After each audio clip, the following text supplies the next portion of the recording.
ఈ మాసం పర్వదినాలన్నీ కూడా కొంత సంక్లిష్టంగానే ఉన్నాయి.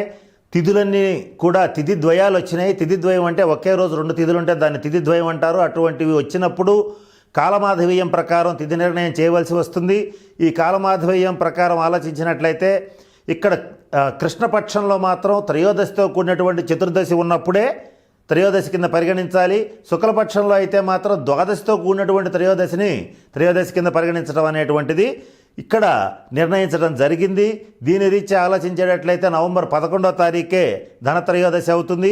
అయితే ఇక్కడ ఆ రోజునే శని త్రయోదశి అంటే శనివారంతో కూడిన త్రయోదశి కూడా వచ్చింది. అలాగే ఆ రోజునే నరక చతుర్దశి కూడా వచ్చింది. కనుక దాదాపుగా నవంబర్ 10వ తారీఖు కొంతమంది, నవంబర్ 11వ తారీఖు కొంతమంది ధనత్రయోదశి పర్వదినాన్ని జరుపుకోవడం అనేటువంటిది జరుగుతోంది.